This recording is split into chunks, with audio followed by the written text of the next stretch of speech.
So, does Cambridge actually have a curriculum then? We hope so. Well, that just about sums it up, really, doesn't it? Does Cambridge have a curriculum? We're not quite sure. Does Cambridge have curriculum design? Well, I think we know that Cambridge does have some curriculum. We're looking at certain departments that are certainly changing their teaching offerings, and there's also going to be continuous quality control and reassessment and changes going on. So there's certainly things for us to look at, and since this is a nice long project, we'll have plenty of time to work out how the annual cycle and the university cycle fits in. that's true, because although we're being really cynical about whether Cambridge has curriculum design, there's actually a wealth of material out there which tells us not just that how much attention Cambridge as a whole university is paying to what's learnt, what's taught, but how much attention individual committees and individual lecturers, supervisors at the university are paying to this. The problem, it seems to me, at the moment, is that that real attention to detail, that absolute passion for teaching, isn't coming out in any of the university's formal statements of curriculum, and it's certainly not coming out in our quality assurance process. That's right. I think all these processes are very dry and they don't capture the really great teaching that's going on. I mean, I think we can identify certain issues that we know are problems for curriculum design in Cambridge. I mean, if you're the kind of person who studies from books, then life is pretty good, because you can go to libraries, there's plenty of seats, there's no contention for resources. But we know that in lab-based courses, we only have a certain number of seats in the lab, and that can really restrict what you can actually teach, just in terms of how many students you can physically fit through a given course module during a week or a year. Completely, but this is actually where our research comes in, because Laura, you're wrong. We've just been doing the first round of interviews with students, and actually one of the biggest problems they have is getting hold of the right books. Books are a problem. I've got plenty. I mean, there's huge numbers of books here. All sorted. We've got no shortage of books here. The problem is the libraries finding the right amount of the right books, and especially the college libraries.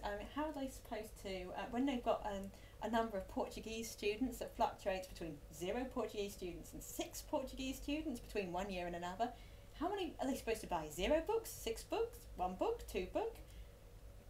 The whole thing is just not quite working. And as you say, that's a college system which is moderately unique to Cambridge and Oxford, which is unusual. But even if we ignore the colleges, we still have some issues with departments. Departments these days tend to be fairly insular. At Cambridge, each generally define their own curriculum. But increasingly we have interdisciplinary courses which are sharing modules between departments, and students wanting to be able to switch between departments for a final year, or take some modules from another course for their final year, which adds a real challenge to curriculum design, whether or not a student can enter a new course for that 4th year module, or whether in fact they don't have the groundwork for that. So there's going to be some really interesting things in working out the interactions between departments, which ties in very well with our modular e-administration of teaching JISC project, really which is looking at similar issues. But one of the, as Laura was saying, one of the big problems that we're seeing is making sure that the expectations are really clear, and particularly that's most obvious for the students that are swapping from one course onto another one in their 4th year or their 3rd year. How much unspoken knowledge is there that they're expected to have, the skills, the ways of thinking they're expected to have developed over 3 years? Maybe it's so obvious that it's not appearing on the specification, and we've got students that we know of who are swapping course, and whoa, they've never done any discrete analysis of data or whatever it might be that suddenly is totally fundamental to the course. So there are some unspoken assumptions that we're needing to unpack here.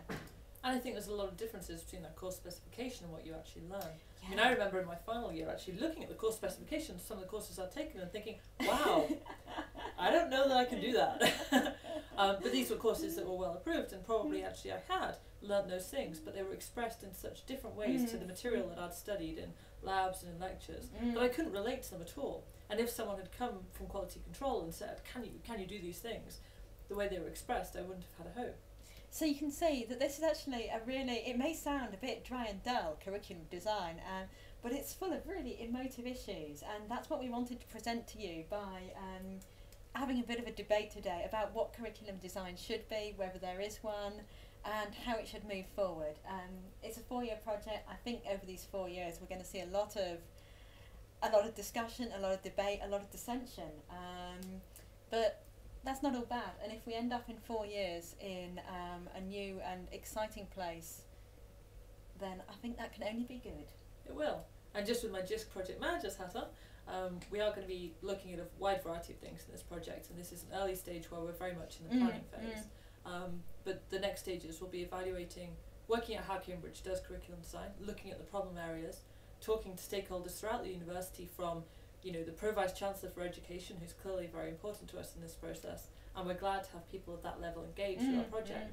But also going all the way down to departmental secretaries and administrators who actually do a lot. The work. The people who do the actual curriculum design, and trying to find out what we can do to make their lives easier. We think that once we've worked out the way that Cambridge does things today, we'll be looking at a number of different tools that might help, notably Phoebe, which is a pedagogical planner, Harriet knows much more about it than me, and Koali Student, which is a large open source project in America designed to provide a full suite of tools, everything you could possibly want for managing students. And the specific bit of Koali we're looking at is the Learning Unit Management System. We've got guys off this week at the Koali conference learning more about it, and we're looking forward to hearing how that's going. We totally are.